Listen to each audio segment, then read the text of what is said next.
지난 수업 시간에 인공신경망에 대해서 제가 설명을 드렸는데 오늘은 그걸 가지고 그 재활용 사진을 분류하는 걸 한번 해보도록 하죠. 근데 이제 수업 시간을 하긴 했는데 혹시 또 기억이 기억이 날까 의문스러워서 한번 잠깐만요. 한번 리마인드 하고 실습 한번 해보죠. 인공신경망은 뭐 분류 문제나 뭐 리그레션 뭐 여러 가지 문제들이 다 사용될 수 있는데 여기서 이제 분류 문제에 사용하려고 하는 거죠. 이야기했듯이 인공신경망은 이렇게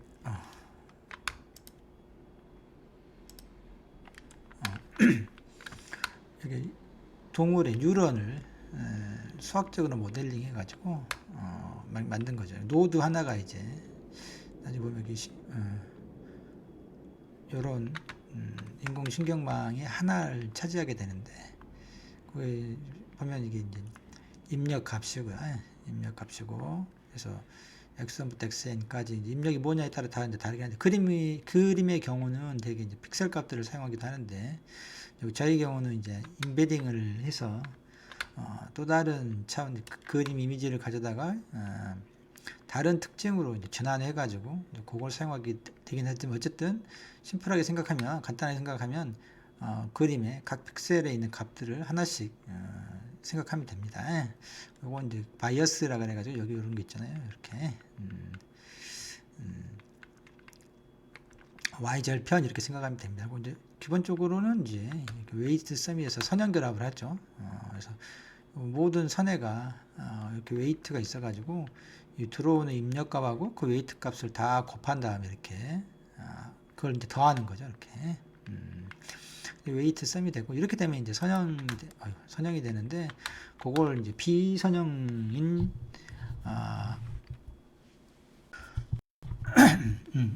저다가 갑자기 가가지고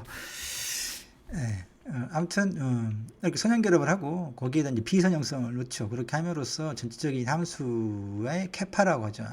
능력치를 높여줄 수가 있죠.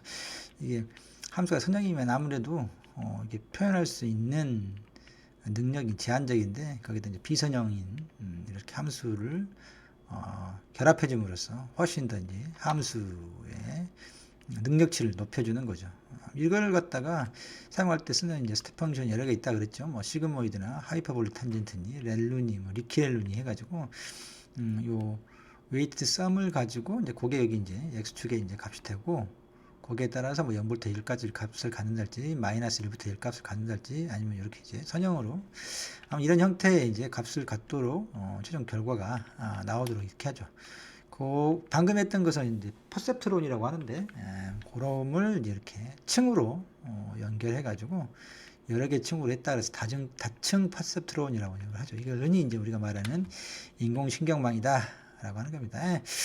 뭐 거기에 이제 인공신경망에서 실제로 학습이라고 하는 것은 결국은 여기 에지라는 선회가 웨이트가 있는데 아까 요거 있었죠. 웨이트 요 놈을 학습시키는 거예요. 값을 초기에는 아무렇게나 그냥 랜덤하게 주고 나중에 요 최종 결과값이 고양이는 0으로 뭐 강아지는 1로 이렇게 값이 출력되도록 함수를 이제 세팅해 주는 거죠. 그때 여기 학습을 통해서 변경되는 것들은 이제 웨이트 W 값들인데 이 모든 선이 지금 화살표로 되어 있는 데가 다 이제 W가 있는 거예요.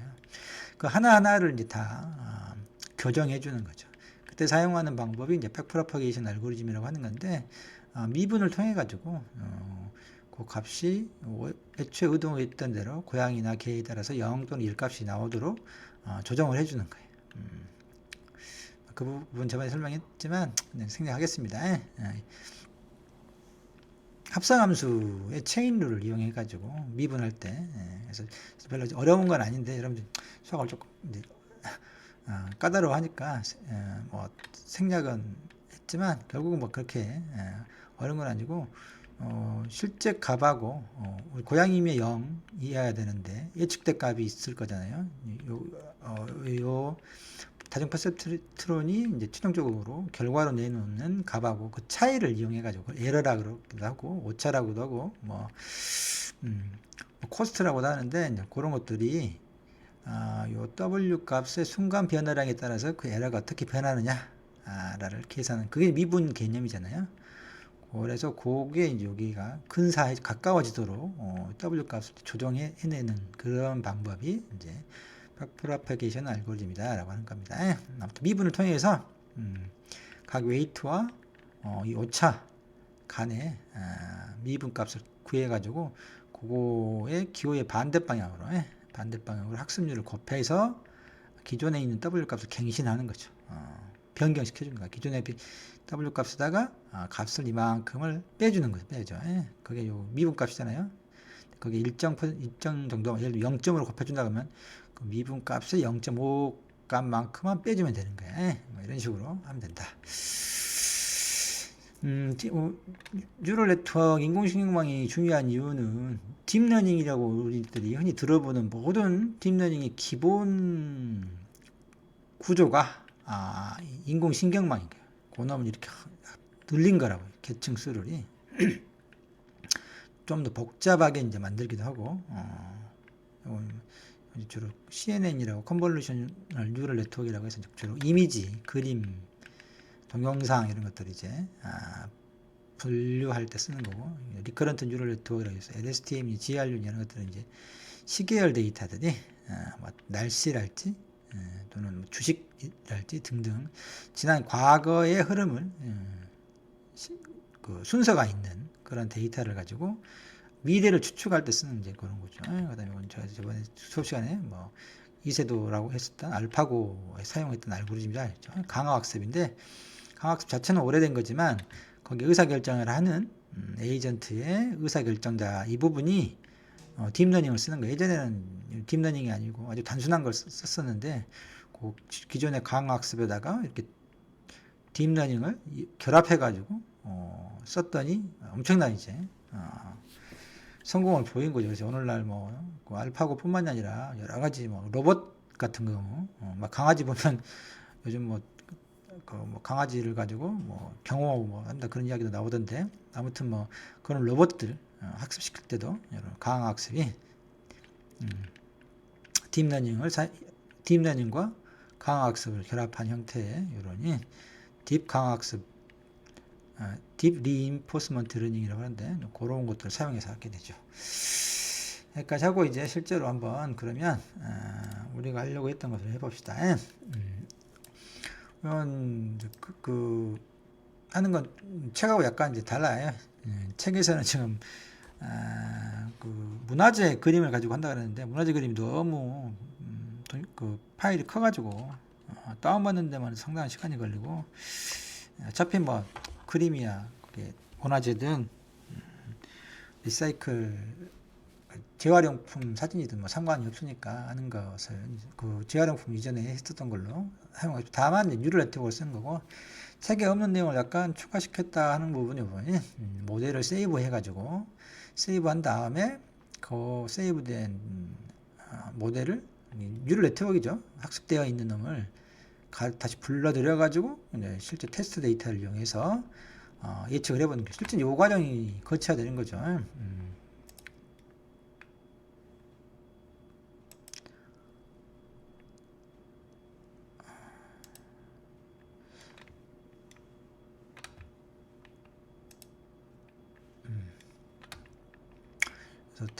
그래서 학습 데이터로 성능 평가 좀 한 다음에 이놈이 이제 학습이 됐으면 그놈을 이제 저장을 하는 거예요. 저장을 해놔야 다음에 쓸 수 있잖아요. 이렇게 사실 이제 이런 걸 이렇게 모델을 저장해놨다가 이놈을 이제 클라우드에 올려 실제로 현장에서는 클라우드에 올려놓고 서비스를 제공하는 거죠. 인터넷에서 이제 연결을 하거나 또 스마트폰으로 뭔가 이제 그런 이미지 사진을 찍어가지고 그 사진이 재활용품인데 무슨 종류냐 이런 걸 사진을 찍어서 보내면 클라우드에서 이 모델이 저장되어 있는 모델이 그것은 비닐백이다 이렇게 해가지고 핸드폰으로 보내게 되면 여러분들이 사진을 찍어서 보낸 것에 대해서 이렇게 이제 그게 무슨 그림인지 이렇게 알 수 있는 거죠.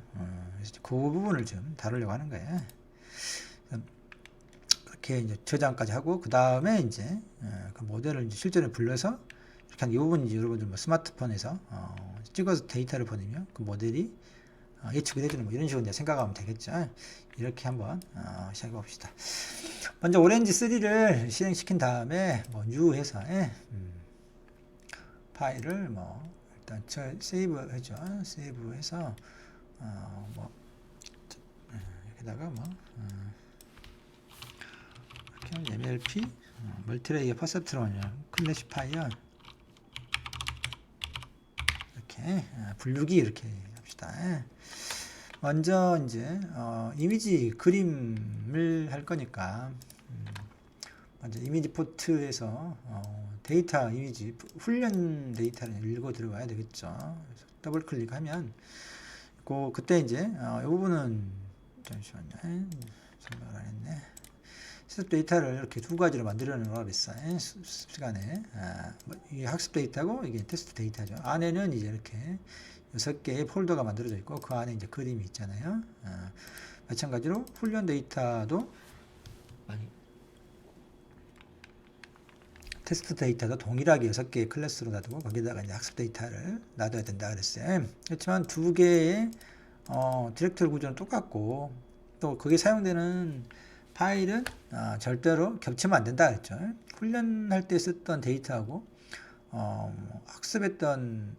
테스트할 때 데이터는 반드시 익스클루시브 해야 된다. 상호 배타적으로 학습에 포함되면 안 된다. 이렇게 만들어놔야 알아서 이제 특정 그림의 타이틀을 이렇게 클래스를 분류해 줍니다. 이름을 라벨을 붙여주는 거죠. 이 이름으로. 그런 식으로 이 부분이 이제 구현되어 있나 봐요. 여기 임포트 이미지라고 하는 애가. 그래서 특정한 디렉토리 이렇게 이런 안에가 쭉 들어있을 때 최상위 디렉토리 이렇게 적어주면 된다 이 말인 거죠. 그래서 뭐 이미지 뷰어로 이제 이미지도 볼 수도 있고 뭐 그렇죠. 근데 뭐 봐볼까요 오늘?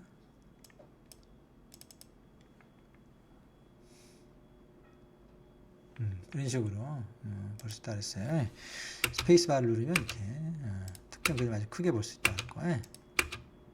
이렇게 이렇게 돼 있고, 근데 이제 이미지 데이터를 이제 다이렉트로 근데 이제 아마 이거 변환을 해야 될 텐데, 여기서는 책에서는 우리 오렌지 시스템에서는 임베딩이라고 하는 걸 사용해 가지고 특징을 추출하도록 되어 있어요.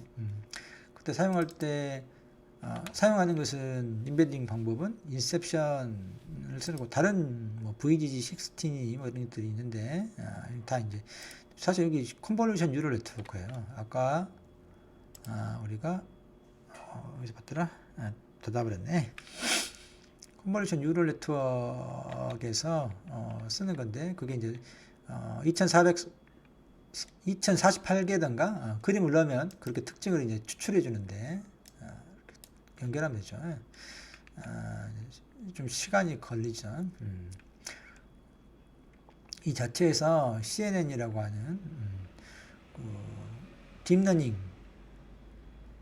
모델이 이미지를 픽셀 값으로 다 하나하나씩 읽어들여 가지고 그놈을 이제 변환해 주는 거예요. 그래서 최종적으로 이게 크기가 어떻게 됐든 간에 2048개에 해당하는 값으로 이게 결과를 리턴해 준단 말이에요. 그러면 그림 한 장이 2048차원의 벡터로 이제 대변되는 거죠. 표현되는 거야. 그걸 임베딩이라고 이제 합니다. 그림에서 지금 쓰고 있지만 그 언어 인식이 또는 문자 인식, 번역 이런 것들 할 때도 마찬가지로 특정한 문장들에서 단어들을 다 뽑아가지고 그놈을 숫자로 이제 이렇게 숫자 벡터로 이제 변환시켜주는 그런 것들도 임베딩이라고 하는데 이거 비슷하죠. 그래서 어떤 책 한 페이지 또는 뭐 트윗 하나를 하나의 특정한 특징으로 그걸 대신해주는 대표해주는 값, 벡터 값으로 이제 변형을 해주는데 그런 걸 임베딩이라고 하죠. 그렇게 하고 그다음에 이제 우리가 할 것은 모듈은 뉴럴 네트워크를 쓰게 되죠. 뉴럴 네트워크. MLP라고 한다 그랬죠. 멀티레이어 퍼셉트론이라고 해서 이것은 기본적인 모델은 보면 이제 히든 레이어가 아까 3계층으로 되어 있는데 사이키트런에 있는 3계층짜리 뉴럴 네트워크를 그대로 가져다 쓴다 그랬어요. 그래서 거기에 중간 계층이 100개다. 입력 계층은 3계층이 있겠죠. 이렇게 이렇게 있는데 여기는 2048 이렇게 아까 이렇게 입력 값들이 이렇게 있는 거고, 중간에 히든 레이어라 그래요. 히든 레이어라 그러는데 이건 인풋 레이어라고 입력층이라고 하죠. 인풋 레이어. 히든 숨겨져 있다 이게. 히든 레이어라고 하고, 이거 이제 최종 결과를 내는 게 아웃풋 레이어라고 그래요.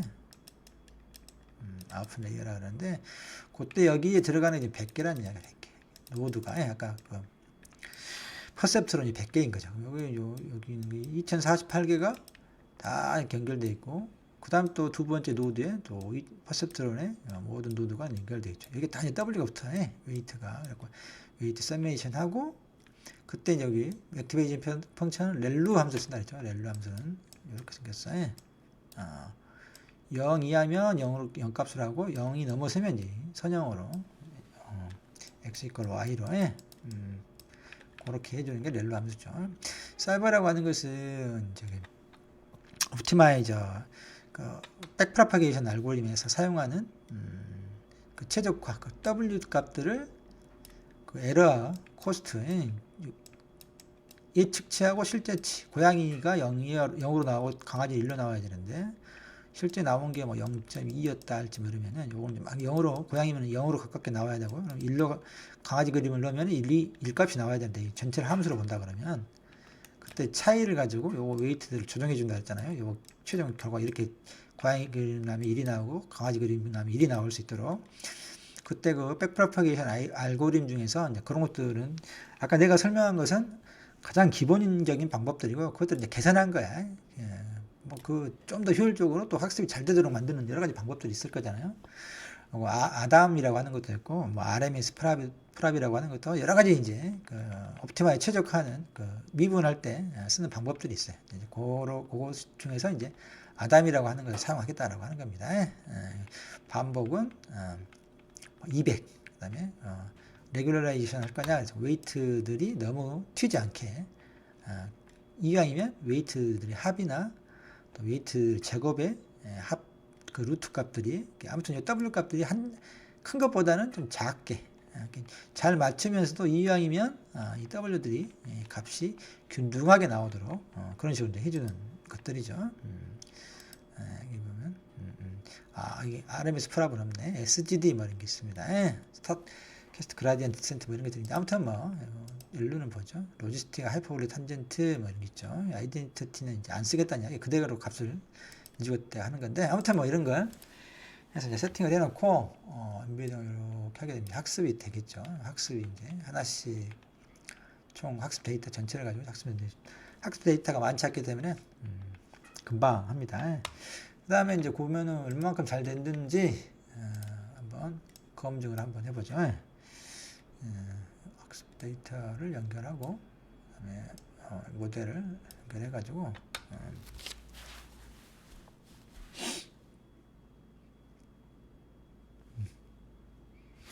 지금 학습된 데이터 모델을 가지고 이때 학습 데이터를 가지고 이제 사실은 하게 되니까 이 자체는 이제 신빙성은 떨어지지만 어쨌든 보죠. 어떠냐 그 크로스 밸리데이션 한다 그랬어요. 5개, 이 말은 기억이 나시려나? 학습 데이터를 5조각을 해가지고 5조각 내서 하나는 검증 데이터라고 하고 나머지 4개를 가지고 학습시키고, 그 다음에는 두 번째 걸 가지고 검증 데이터를 쓰고 나머지 또 4개를 가지고 학습 데이터를 쓰고, 이런 식으로 해서 몇 개나 그 평균 낸다 그랬어요. 평균 냈더니 CA만 일단 봅시다. 88.6% 정도로 이제 맞추는 걸 알 수가 있죠. 다음에 이제 우리가 할 것은 이놈을 갖다가 저장을 해놔보자. 저장에 여기 세이브 모델 있죠. 이놈을 세이브 이놈 해야지. 이렇게 하는데 이제 어디다 할 거냐? 세이브 에이지 해가지고 전부 이렇게 돼 있는데 여기다가 MLP 클래시파이어 할 거야. 피클스라고 하는 그 포맷이 있습니다. 바이너리 포맷인데 요거 형태로 이제 저장을 해놓으면 되죠. 이미 저장이 된 거야. 그럼 이제 그놈을 불러와 가지고 테스트 데이터를 가지고 이제 평가를 해봐야 되겠다. 그죠? 그럼 이제 로드. 그래서 이제 어떤 걸 할 거냐 그러면 방금 했던 놈 있죠? MLP 클래시파이어, 피클스 파일. 이렇게 해서 이제 불러온 겁니다. 그럼 이제 학습되어 있는 걸 불러온 거죠. 그 말은 학습됐다는 것은 웨이트 값들이 조정되어 있는 거야. 3계층으로 되어 있고 인풋은 2048, 중간에 100개, 아웃풋은 하나 이렇게 돼가지고 웨이트 값들이 학습을 통해서 가능하면 이제 여기 물론 우리는 6개인가요? 6개였죠. 그 종류가 볼까요? 이렇게 6개로 분류를 하는 거죠. 그럼 이제 여기 아마 6개가 이제 아웃풋이 아까 고양이 기계 그림 하나만 있으면 되는데 클래스가 6개 있으면은 아웃풋 노드가 6개여야 돼요. 6개. 무슨 말이냐 그러면 이렇게 인풋 레이어, 아웃풋 히든 레이어, 그다음에 아웃풋 레이어 있잖아요. 여기 2048개, 100개, 여기는 6개.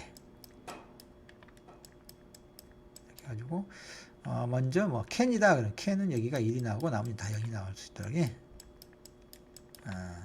그러면 되겠잖아요. 그러면 아무튼 가장 큰 쪽으로 그 값이 분류되는 유리다 그러면 여기는 0이고 두 번째 노드가 1로 하고 나머지는 다 0이 나올 수 있다. 이게 타겟이지. 목표야, 목표. 그 다음에 페이퍼 종이다 그러면 세 번째 것을 1 값이 나오고 나머지는 0이 나올 수 있다. 이렇게 해주는 거죠. 이런 식으로. 그래서 이렇게 나올 수 있도록 학습을 시킨 다음에 실제로 이제 어떤 값이 나왔다 그러면 예를 들면 0.8 하고 나머지는 0.1 0.1 하고 나머지 0, 0, 0 이렇게 나타났어요. 값이 나오면 그러면 뭘로 분류하겠어요 이것을? 첫 번째 거겠죠. 첫 번째 이게 캔이었으면 이렇게 결과가 나면 이건 캔으로 분류를 한다. 캔으로. 두 번째 게 크게 값이 가장 큰 값으로 나왔다 그러면 이러면 두 번째가 글래스였죠. 글래스. 세 번째는 페이퍼 이렇게 있으면 두 번째까지 가장 크게 나오면 이제 글래스 분류를 하는 거죠. 이런 식으로 한다. 아무튼 이제 그렇게 되어 있는 모델을 이제 읽어왔잖아요. 그러면 이제 데이터가 있어야 되겠죠. 실습 데이터, 테스트 데이터가 있으니까 마찬가지로 그림이니까 이미지 임포트하고 버튼은 테스트 데이터, 테스트. 이제 아까 요 앞에 있는 것은 학습 데이터지만 얘는 이제 테스트 데이터가 되겠죠. 선택하고 그 다음에 이제 둘을 결합할 수 있도록 evaluate의 prediction이라고 하는 걸 하나 빠뜨렸네. 이거 바로 연결하면 안 되죠. 얘도 이거와 똑같이 임베딩이 있어야 돼. 그래서 이렇게 연결해 가지고 2048개로 바꿔줘야지.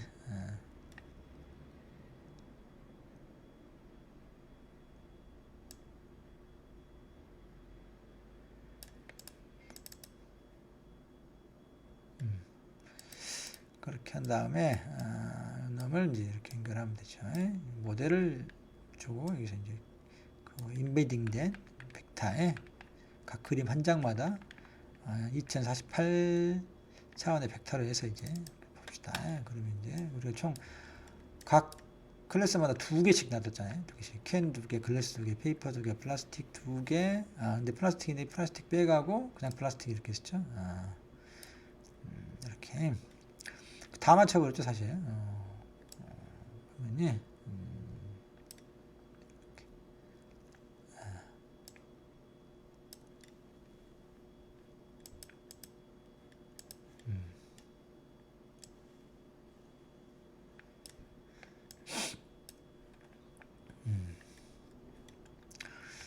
자, 이렇게 이제 하면 됩니다. 뭐 별로 어려운 건 없었죠. 책에 뭐 이상한 거가 있었나? 어디 봅시다.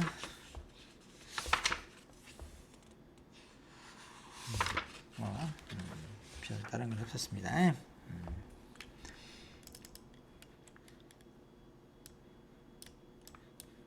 밑에가 있었고 숨어 있어가지고 안 보였네. 여기 보면 8개에 대해서는 100% 다 맞춰버렸잖아요.